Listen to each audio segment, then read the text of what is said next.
berdiri sendiri.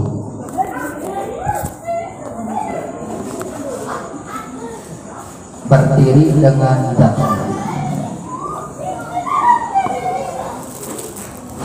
Sehingga ketika dikatakan berdiri sendiri, otomatis tidak membutuhkan bantuan orang lain. Orang membantu bantuan yang lain. Qiyamuru binafsihi ini al-istighna anil mahal wal mukhassis. Ayat 2-nya berarti wujudnya Allah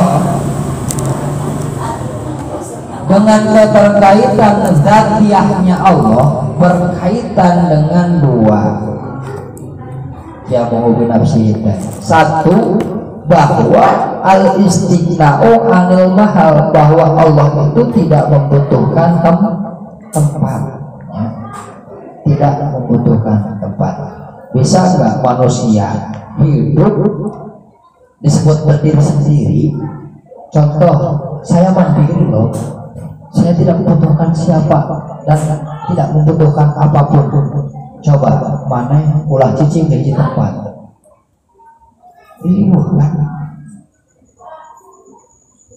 Coba mana ulah ngandel dahar di kolot neangan samenang, bisa mungkin bisa. Suka kumaha wetina ujug-ujug jadi tukang nyuhun tahu misal ke pasar menang 1.000-2.000 beli sangu bisa.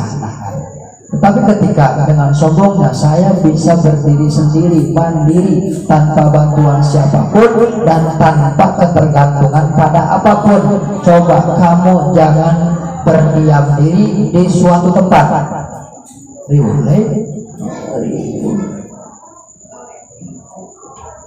Yang kedua, keterkaitan qiyamuru binafsihi bagi Allah ini adalah Allah tidak membutuhkan mukhassis.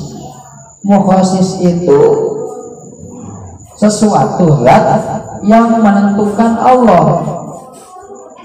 Bisa jadi dengan menentukan Allah itu menciptakannya, mengaturnya dan lain sebagainya. Tidak butuh semua. Seperti halnya kita, ya. Kita sebelum beranjak remaja atau mungkin masih di usia balita yang masih membutuhkan bantuan untuk bisa berjalan, belum pandai-pandai kudu diajaran lain. Nah itu. Nah, Allah nggak butuh berdiri sendiri.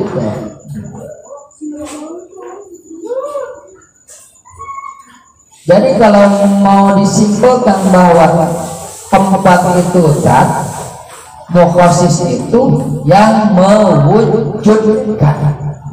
Berarti Allah tidak membutuhkan zat yang lain dan tidak membutuhkan zat yang mewujudkan. Yang mewujudkan.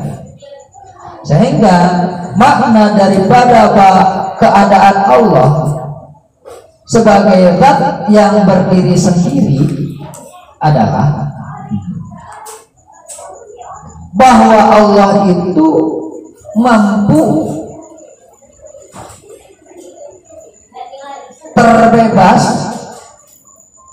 dari ketergantungan terhadap zat yang dimana zat itu menjadi tempat atau sebab berdirinya Allah.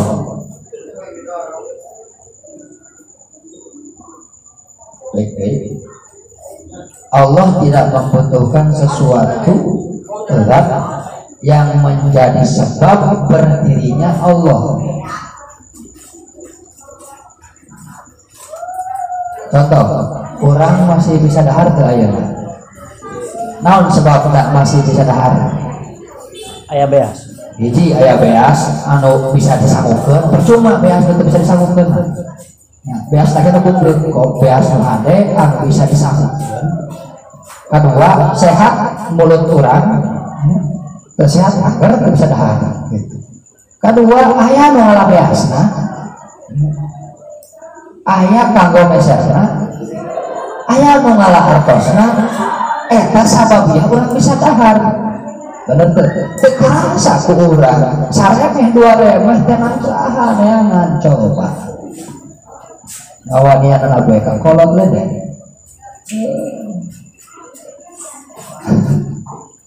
Allah tidak membutuhkan sebab-sebab itu.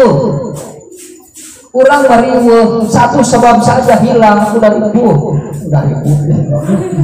Ayeuna aya uangna ya, aya uangna.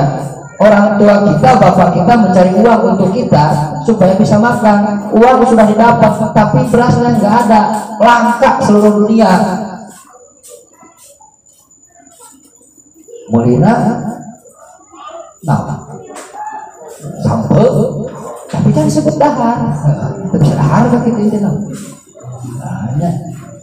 salah satu sebab hilang udah, nggak bisa apa-apa, ya. Apalagi orang tua kita yang meninggal begini neangan sorangan duitna. Allah terbebas dari sebab-sebab itu, sebab yang menjadikan Allah berdiri. Sementara kita banyak sebab yang kita butuhkan supaya kita bisa melakukan sesuatu pekerjaan, sesuatu hal. Ngaji baik yang mau bisa hilang kitabna najan aya duitna kitabna eueuh bisa ngaji bisa nah kudu make kitab bae ngaji bisa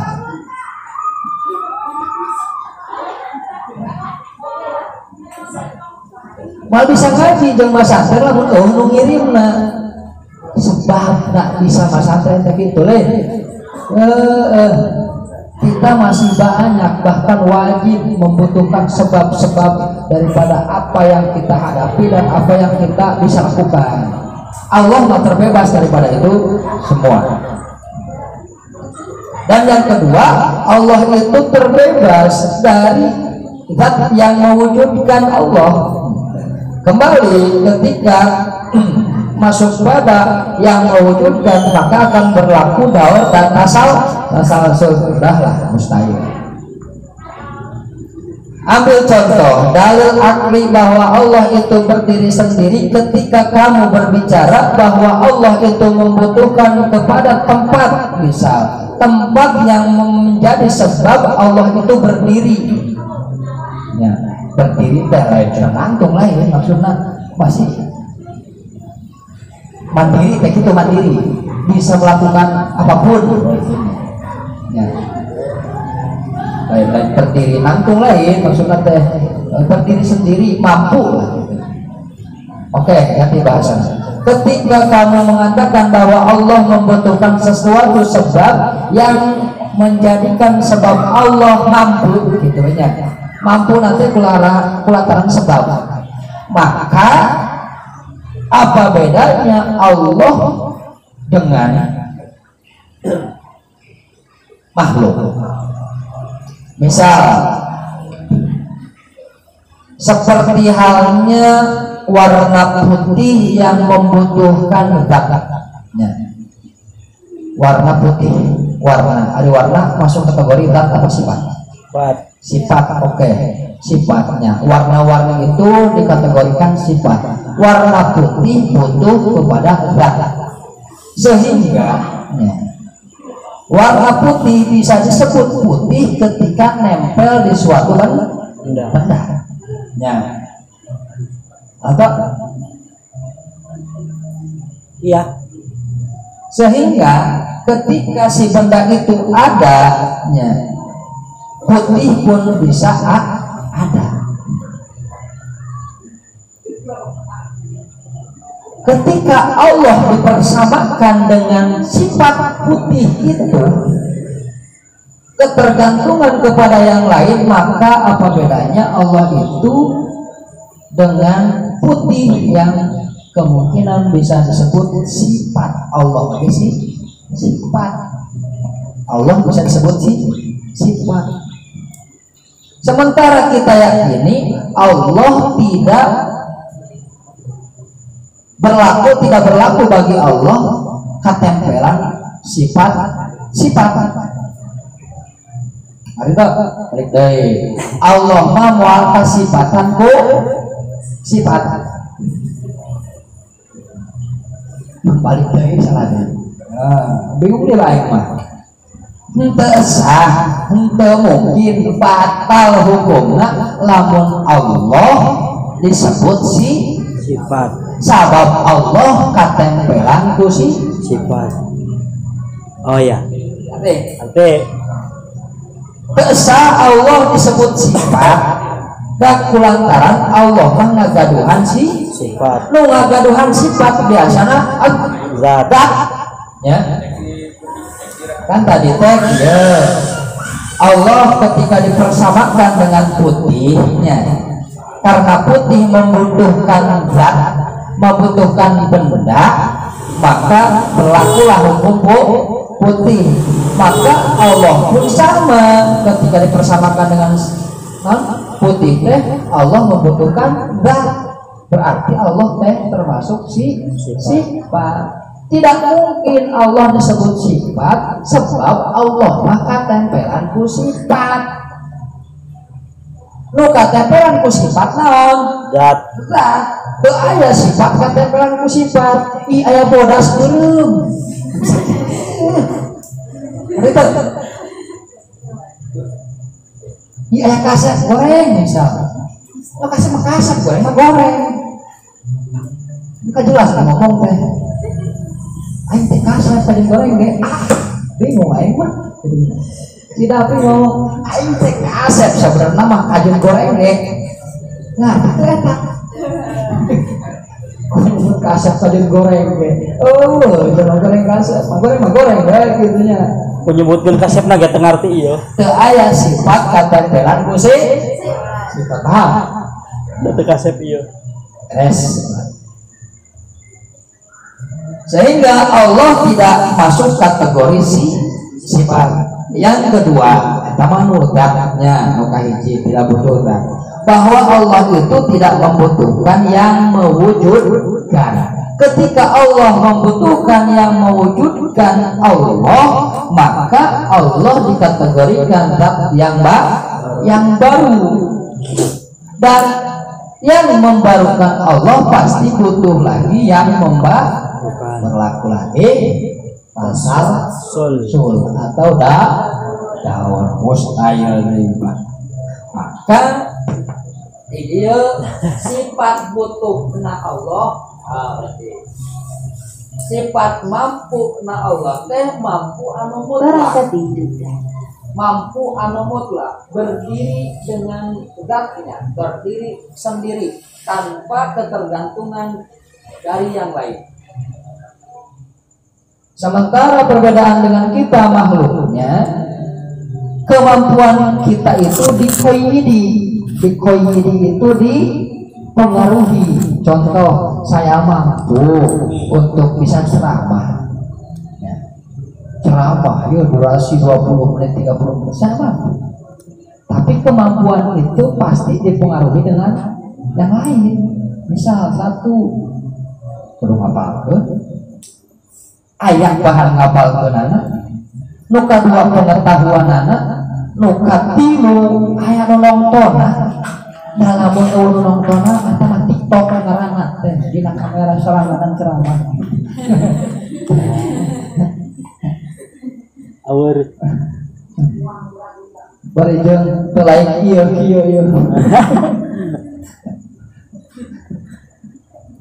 Nah gitu. Pahamnya dia kiamuhu binaf lanjut. Yang keenam, sifat wajib bagi Allah wahdaniyah, yaitu sifat as-sa, tunggal Allah. Arti tunggal Allah ini keterkaitannya yaitu terhadap satu zatnya, yang kedua sifatnya, yang ketiga af'alnya, pekerjaan Allah. Tunggal.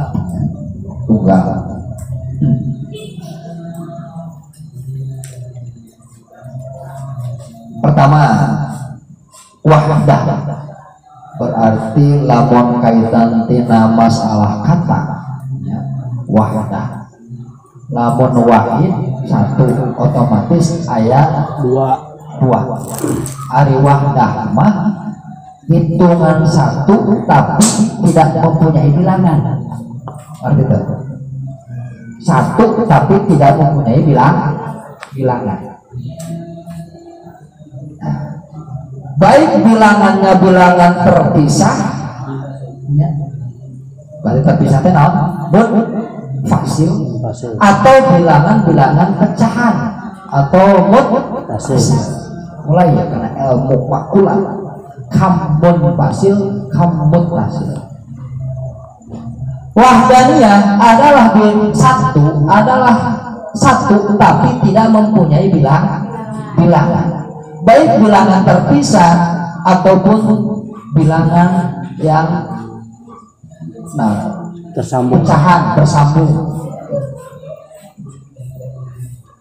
Tapi daripada lihat itu maka sebut orang tunggal. Makna daripada wahdaniyah Allah atau tunggalnya Allah, bahwa Allah, tunggalnya Allah, zatnya Allah tidak tersusun dari beberapa juz. Zatnya Allah tidak tersusun dari beberapa juz. Misal saya manusia, kamu manusia, bisa dikatakan manusia yang utuh itu berarti juznya sempurna. Tangan ada dua, hidung ada tiga, hiji hidung banyak, kaki dua, jari dua, rambut seberapa itu mata dua dan seterusnya. Itu kan berarti satu kesatuan utamanya, satu kesatuan, maka disebut mutasil, pecahan yang bersatu. Berarti bilangan pecahan. Contoh ya, angka 3 nanti angka 4 itu ada berapa angka? Bisa nggak dipecah? Bisa. Kumaha? Bagi. Mengapa gina? Bagi 2. 1/4, 2/4, 3/4, 4/4, ayat 1/4, ayat 1/2, ayat 3/4, ayat 4/4 atau hiji. Jauh ting 4 rada kilo gak perpecahannya. Hiji itu hiji misal angka hiji bisa dipecah ke bisa 0,25 0,50 0,75 hiji ya. Satu itu bisa dipecah. Angka hiji bisa dipecah, apalagi 2, apalagi 3. Satu aja bisa dipecah. Lamun pecahan 1,4 atau 1,8 begitu tuh, 1, atau 1/10 ya. Lamun 1/10 seberapa kali pecahan? Sama hiji 10. 1/10 tambah 1/10 sama dengan 2/10 sampai 10 berarti 10/10 sama dengan 1. Main ya Pak itu ya. Lumayan gitu. Ilmu waris yang lumayan. 10 bagi 10 mah hiji. Ning bareng ngongsi dah. Teu anjong.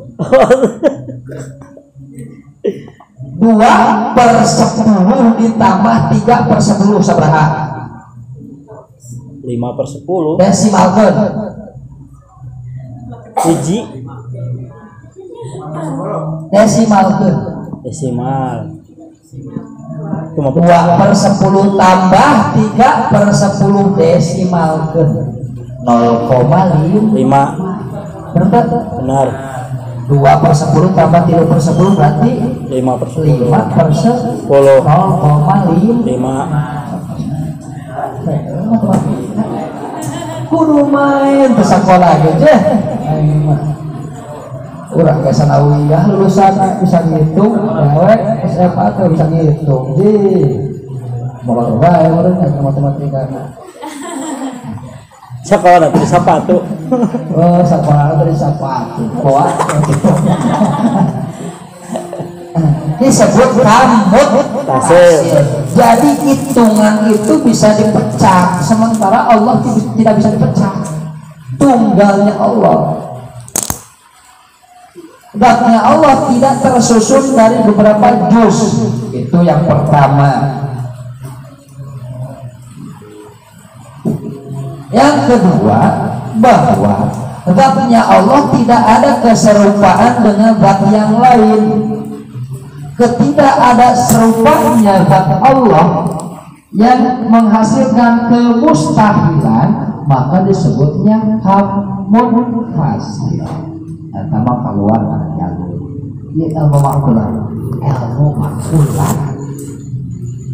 Ilmu makulah. Pernah berak ilmu makulah. Anyar luasnya ilmu makulah. Ilmu makulah. Hiji carita pun guru diajak ke hiji tempat, salah satu guru diajak ke satu tempat atau satu ruangan persislah seperti ruangan saking musola, bisa jadi 5 kali 5 meter 5 persegi.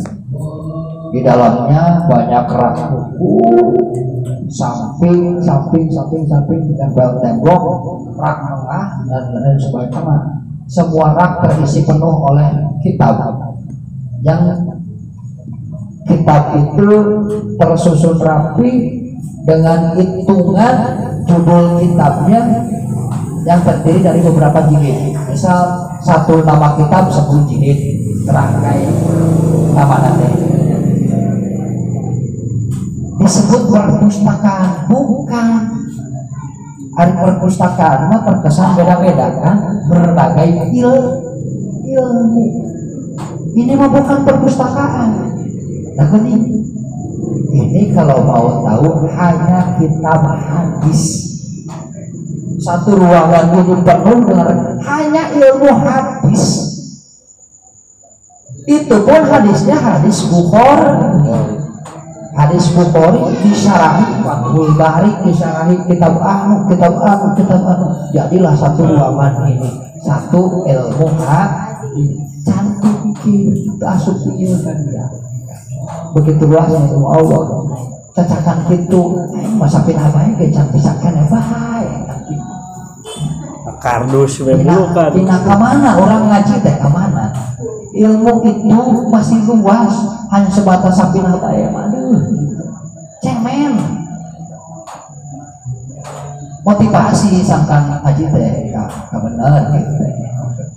Terlalu banyak yang dikorbankan, waktu, biaya, dan lain sebagainya.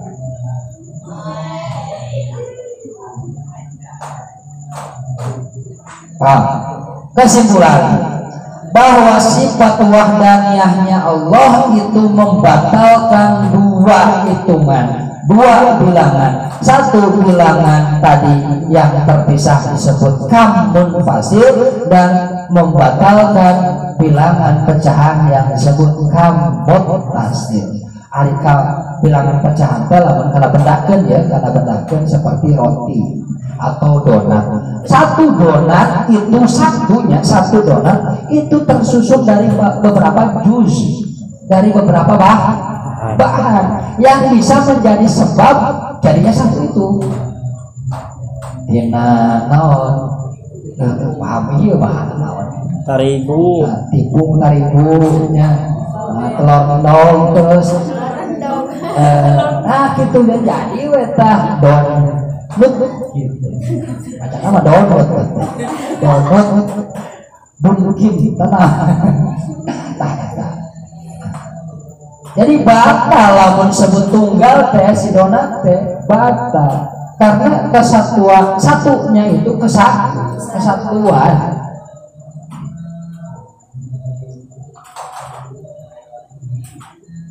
Paham? Oke. Acan dari ngomong kali. Tapi pahamnya makulat lebih jelas kayak ditambahan. Walau bisa ada pertanyaan sebelum menjawab PR.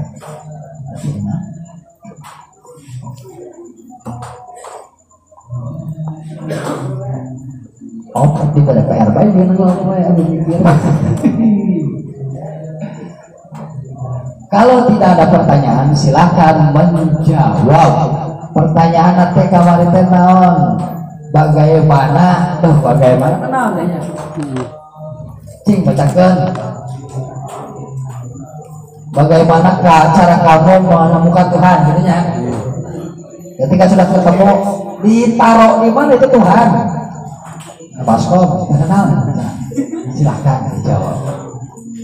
Dan naon sopret salamis lagi jawaban.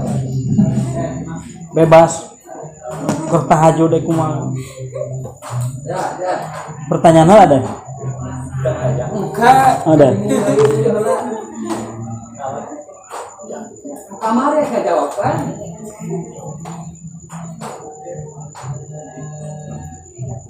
Ben, sabar itu barang teuing. Ngomong atuh ngomong.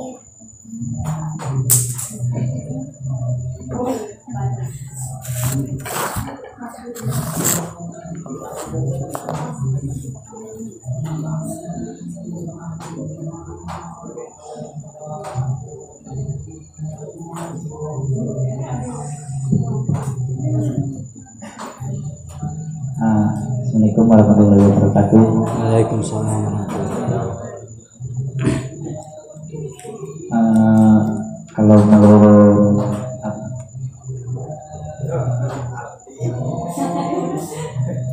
Kalau menurut saya pribadi, jawaban nomor 1, bagaimana cara menemukan Allah itu apa? Kenali dulu dalil-dalilnya, terus sifat-sifatnya Allah sama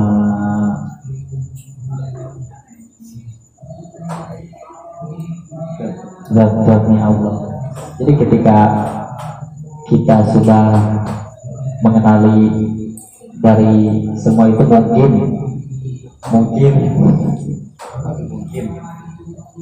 mungkin bukan menemukan, tapi insya Allah bisa hampir mendekati mengetahui Allah. Gitu doang.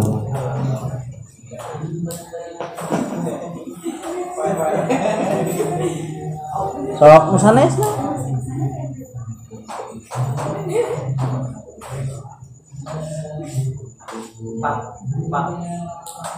Itu musanes na Willy.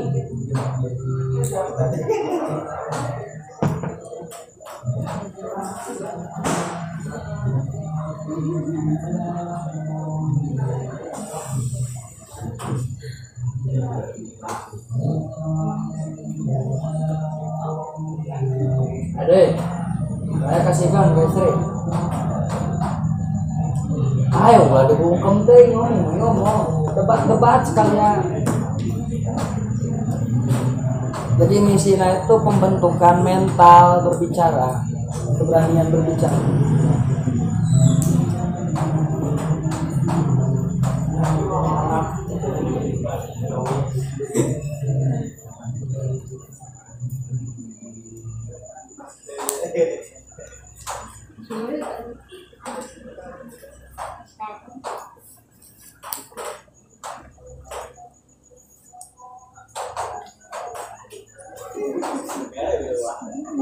Ayo, saya kaistrikan.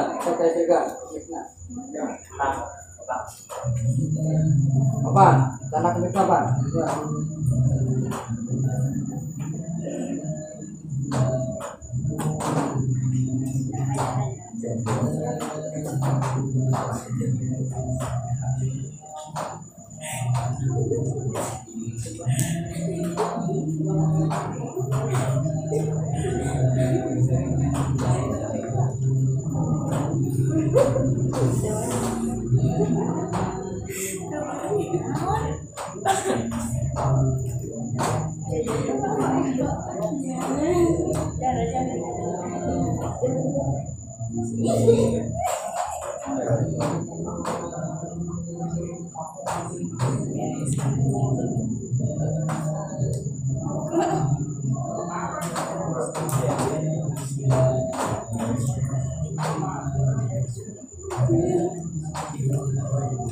kawin.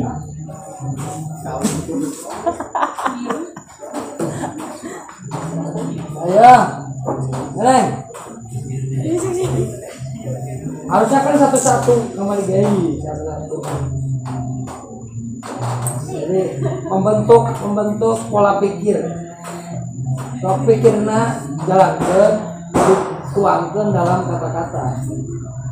Percuma capek mikir, jika mari capek mikir, namun pikiran sotenya jawaban. Tapi tadi sampaikan mah cuma capek-capek.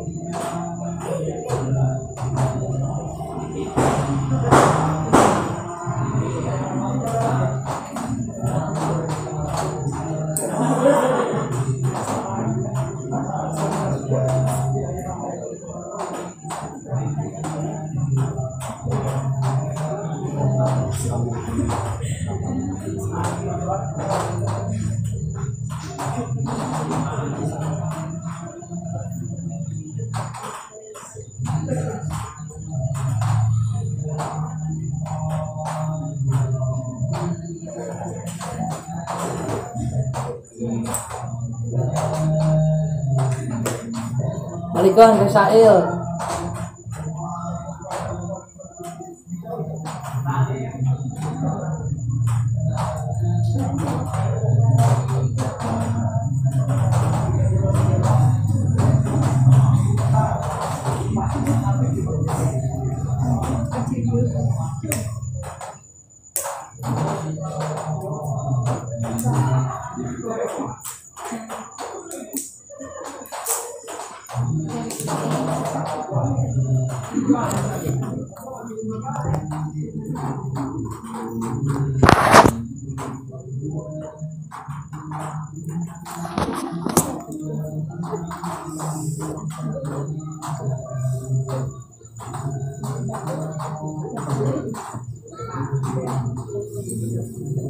Itu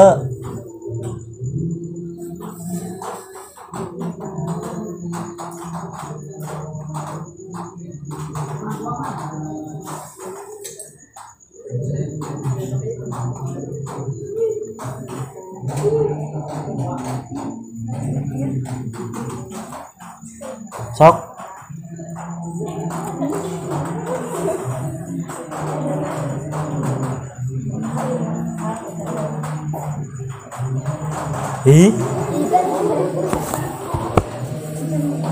Masuk, kayak masuk ke desa.